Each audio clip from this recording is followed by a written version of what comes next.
أعوذ بالله من الشيطان الرجيم بسم الله الرحمن الرحيم الحمد لله الصلاة والسلام على رسول الله وعلى آله وصحبه ومن والاه আসমাউল হুসনা সিরিজের আজকের পর্বে আমরা দেখব ৮১ থেকে ৯০ নাম্বার পর্যন্ত নামসমূহ।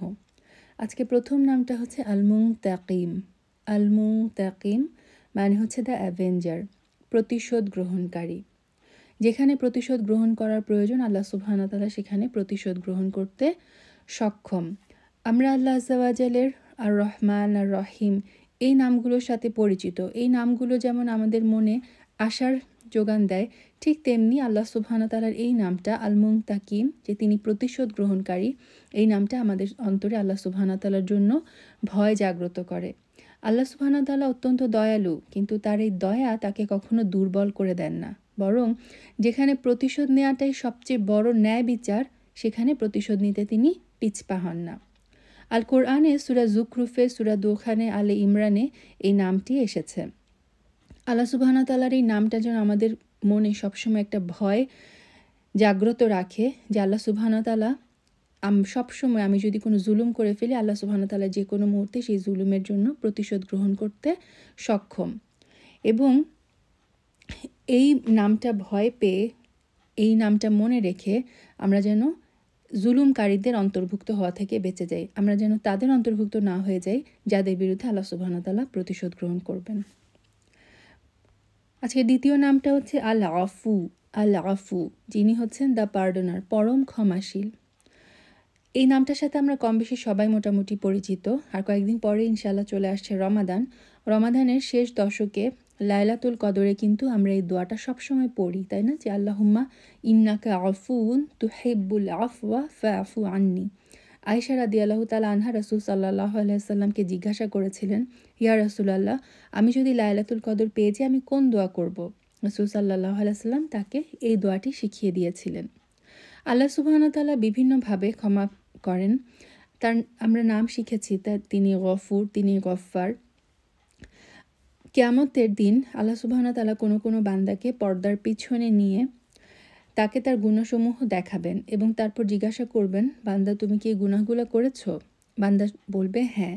তারপর আল্লাহ সুবহানাহু ওয়া তাআলা বলবেন, দুনিয়াতে আমি তোমার এই গুনাহগুলো যেমন ঢেকে রেখেছিলাম, আজকেও আমি সেভাবে ঢেকে দিলাম, আমি তোমাকে ক্ষমা করে দিলাম। এটা হচ্ছে এক ধরনের ক্ষমা। কিন্তু আল আফু হচ্ছে এমনভাবে ক্ষমা, মানে এমনভাবে গুনাহ মাফ করা যে সেই গুনার অস্তিত্ব আর আমলনামায় থাকবে না। আল্লাহ সুবহানাহু ওয়া তাআলা যেন আমাদের সমস্ত অপরাধগুলোকে আল আফুর হিসেবে ক্ষমা করে দেন, আমলনামায় সেগুলোর কোনো অস্তিত্ব যেন না থাকে। আল্লাহুম্মা ইন্নাকা আফুন তুহিব্বুল আফওয়া ফাআফু আন্নি। আজকে তৃতীয় নামটা হচ্ছে আর রউফ। আর রউফ, দ্য মোস্ট কাইন্ড, যিনি সবচেয়ে বেশি স্নেহশীল, পরম স্নেহশীল, সবচেয়ে দরদি তার সৃষ্টির প্রতি। আর রহমান আর রহিম নামগুলো আমরা জেনে এসেছি। নাম আর রউফও ঠিক অলমোস্ট সিমিলার মিনিং দেয়। আল্লাহ সুবহানাহু ওয়া তাআলার মধ্যে সিম্প্যাথি এবং এমপ্যাথি দুটো জিনিসই আছে এবং দুটোতেই তিনি পারফেক্ট। এমপ্যাথি হচ্ছে নিজের মতো করে অন্যের কষ্টটা বোঝা, অন্যের উপর দিয়ে কী যাচ্ছে সেটা যখন আমরা ফিল করতে পারি, সেটা হচ্ছে এমপ্যাথি। আল্লাহ সুবহানাহু ওয়া তাআলা আমাদের কষ্ট মূল্যায়ন করতে পারেন, তিনি স্নেহশীল। আমরা এই ইয়া রউফ ধরে আল্লাহ সুবহানাহু ওয়া তাআলাকে ডাকতে পারি। কোরআনে আল্লাহ সুবহানাহু ওয়া তাআলা সূরা নূর, সূরা তাওবা, সূরা বাকারায় এই রউফ নামটা ব্যবহার করেছেন। অনেক জায়গায় আর রউফুর রহিম এই দুইটা নাম জোড়ায় জোড়ায় আল্লাহ সুবহানাহু ওয়া তাআলা কোরআনে ব্যবহার করেছেন। তো আর রউফুর রহিম ধরে আমরাও কিন্তু আল্লাহ সুবহানাহু ওয়া তাআলার কাছে তার যে স্নেহ, তার যে দয়া, আমরা সবসময় দোয়া করবো, ইয়া রউফ, তুমি তোমার স্নেহের চাদরে, তুমি তোমার রহমতের চাদরে আমাদেরকে ঢেকে দাও। পরবর্তী নামটি হচ্ছে মালিকুল মুলক। মালিকুল মুলক, যিনি হচ্ছে master of the Dominion, owner of the kingdom. তিনি সমস্ত রাজত্বের মালিক, সার্বভৌম ক্ষমতার মালিক। আমরা মানুষরা খুব ক্ষুদ্র, আমাদের চেয়েও ক্ষুদ্র সৃষ্টি যদি চিন্তা করি, একটা পিঁপড়া যেমন, আল্লাহ সুবহানাহু ওয়া তাআলা যেমন একটা ছোট্ট পিঁপড়ার মালিক, তেমনি তিনি বিশাল সৃষ্টি আকাশের মালিক। আকাশ জমিনে যা কিছু আছে সব কিছুর তিনি মালিক। আমরা যখন গুনাহ করব তখন আমরা চিন্তা করব আমরা কার বিরুদ্ধে গুনাহ করছি। আল মালিকুল মুলকের বিরুদ্ধে। সুবহানাল্লাহ, আমাদেরকে মাফ করুন। এই নামটা যখন আমরা মনে করব যে তিনি হচ্ছেন সমস্ত রাজত্বের মালিক এবং তার অবাধ্য হচ্ছি আমি, এই নামটা মনে রাখলে আমাদের অন্তরে কিন্তু একটা ধাক্কা লাগা উচিত। তার অবাধ্য হওয়ার স্পর্ধা আমি কোথা থেকে পাই? ভুল হয়ে যাওয়ার পরও কীভাবে আমি সেই ভুলের উপর অটল থাকি? তওবা করে আমি কীভাবে আল্লাহ সুবহানাহু ওয়া তাআলার কাছে ফিরে আসি না? সূরা আলে ইমরানের কুলিল্লাহুম্মা মালিকাল মুলকি তুতিল মুলকা, এই আয়াতটার কথা আমরা সবাই জানি। সেখানে কিন্তু আল্লাহ সুবহানাহু ওয়া তাআলা এই নামটি ব্যবহার করেছেন, মালিকুল মুলক। তো আল্লাহ আযজা ওয়া জাল্লার হাতেই সমস্ত ক্ষমতা। দুনিয়াতে আমরা ছোট্ট এক টুকরো জমির মালিকানা নিয়ে ভাইয়ে ভাইয়ে রক্তের সম্পর্ক আমরা নষ্ট করে দিই, অথচ এগুলো কিছুই মালিকানা কিন্তু আমার না। সবসময় মনে রাখতে হবে সমস্ত কিছুর মালিকানা একমাত্র আল্লাহ সুবহানাহু ওয়া তাআলা, আল মালিকুল মুলকের। পরবর্তী নাম যুল জালালি ওয়াল ইকরাম। যুল জালালি ওয়াল ইকরাম, পোজেসর অফ গ্লোরি অ্যান্ড অনার, সর্বশ্রেষ্ঠ গৌরব এবং মহত্বের তিনি অধিকারী। অনেক স্কলাররাই বলেছেন যে এই নামটা ইসমে আজমের অন্তর্ভুক্ত এবং রাসূল সাল্লাল্লাহু আলাইহি সাল্লাম বলেছেন যে এই নামটা ধরে যদি দোয়া করা হয়, সেই দোয়া, এই নামের বরকতে আল্লাহ সুবহানাহু ওয়া তাআলা সেই দোয়ায় সাড়া দেন।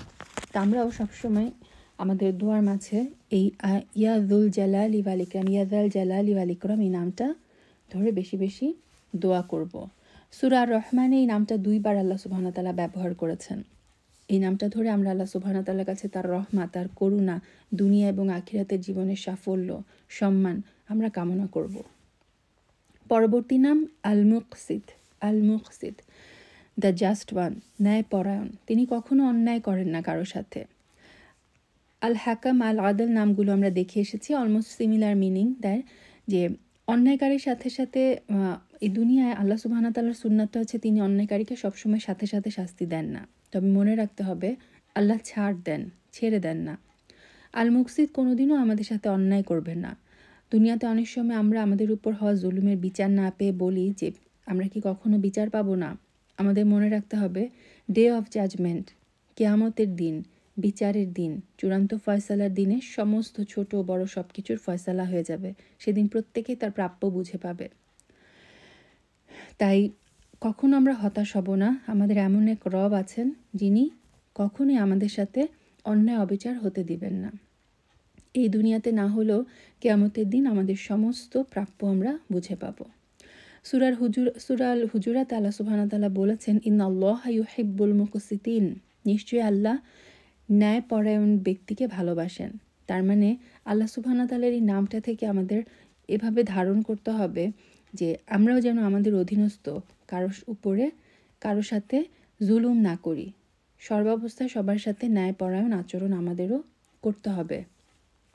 আমাদের প্যারেন্টস হিসেবে আমাদের বাচ্চাদের মধ্যে আমরা যেন কোনো বৈষম্য না করি। একজন অফিসের বস তার যে আন্ডারে যারা কর্মচারী তাদের সাথে যেন কোনো বৈষম্য না করে। আল্লাহ সুবহানাহু ওয়া তাআলার এই নামটাকে নিজের মধ্যে ধারণ করার আমাদের চেষ্টা করতে হবে। তারপরে নামটা হচ্ছে আল জামিয়া। আল জামিয়া, দ্য গ্যাদারার, যিনি সর্বশ্রেষ্ঠ একত্রকারী। জামিয়া নামটা শুনলে আমরা জামায়াতের কথা মনে করি, তাই না? আল্লাহ সুবহানাহু ওয়া তাআলা কিয়ামতের ময়দানে আমাদের সবাইকে একত্রিত করবেন। আমরা মারা যাওয়ার পরে, আমাদেরকে কবর দেওয়ার পরে কিছু মাস কিছু বছরের মধ্যে আমরা কিন্তু মাটির সাথে মিশে যাব, হাড়গুলো গুঁড়ো গুঁড়ো হয়ে যাবে। কিন্তু আল্লাহ সুবহানাহু ওয়া তাআলা হচ্ছেন আল জামিয়া, তিনি আমাদের সবাইকে আবার কিয়ামতের দিন একত্রিত করবেন।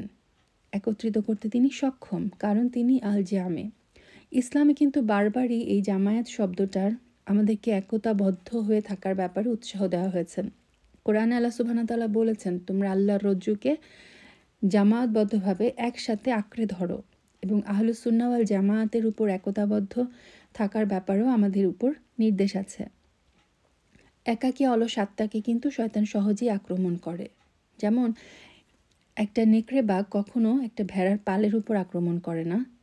পাল থেকে যদি একটা ভেড়া ছুটে যায়, সেই ভেড়াটা কিন্তু নেকড়ে পালের সহজ আক্রমণের শিকার হয়।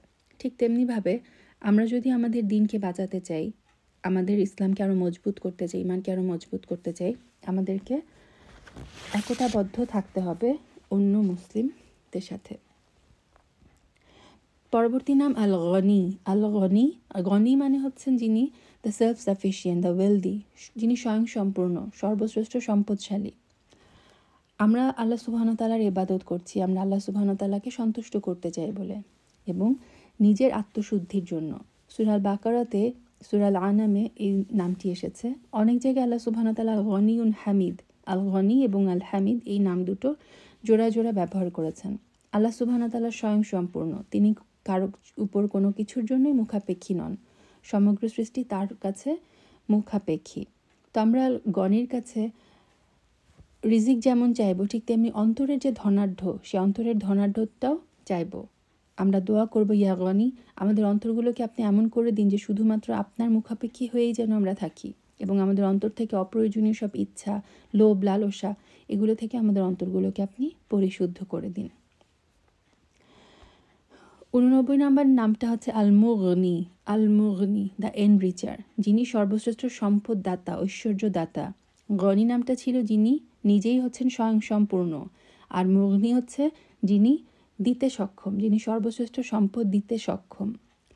তো আমাদের অন্তরের, আমাদের রিজিকের, আমাদের জীবনের সমস্ত ঐশ্বর্য চাবো আমরা একমাত্র আল মুগনির কাছে। দুনিয়াতে আমরা কারো মুখাপেক্ষী হব না। যা চাওয়ার, জুতার ফিতা ছিঁড়ে গেলেও রাসূল সাল্লাল্লাহু আলাইহি সাল্লাম বলেছেন, তোমরা তোমাদের রবকে বলো। সো আল মুগনির কাছে আমরা সমস্ত কিছু, যত চাওয়া পাওয়া সব কিছু আমরা আল মুগনি তার কাছেই চাইব। আজকে সর্বশ্রেষ্ঠ নামটা হচ্ছে আল মানিয়া। আল মানিয়া, দ্য উইথ হোল্ডার, যিনি প্রতিরোধকারী, যিনি প্রতিরোধ করতে সক্ষম। প্রতিরোধ বলতে আমরা কি বুঝি? যে বিপদ আসার আগে, যে কোনো বিপদ আসার আগে সাবধান হয়ে নিজেকে প্রোটেক্ট করা, এটাই হচ্ছে প্রতিরোধ। তো আমরা যখন কোনো বিপদের আশঙ্কা করব, তখন আমরা আল্লাহ সুবহানাহু ওয়া তাআলার এই নামটা ধরে ডাকবো, ইয়া মানি, আপনি তো প্রতিরোধকারী, আপনি সব কিছু প্রতিরোধ করতে সক্ষম। আপনি যদি প্রতিরোধ করেন, কারো সাধ্য নেই আমার কোনো ক্ষতি করার। সো আপনি এই বিপদ থেকে আমাকে প্রতিরোধ করুন। আমার জীবনে যে কোনো অনিষ্ট, যে কোনো খারাপ কিছু আসার আগে ইয়া মানি, আপনি সেটাকে প্রতিরোধ করে দিন। আমি নামগুলো আরেকবার বলছি, আল মুনতাকিম, আল আফু, আর রাউফ, মালিকুল মুলক, যুল জালালি ওয়াল ইকরাম, আল মুকসিত, আল জামি', আল গনি, আল মুগনি, আল মানি'। সুবহানাকা আল্লাহুম্মা বিহামদিক, আশহাদু আল্লা ইলাহা ইল্লা আনতা, আস্তাগফিরুকা ওয়া আতুবু ইলাইক।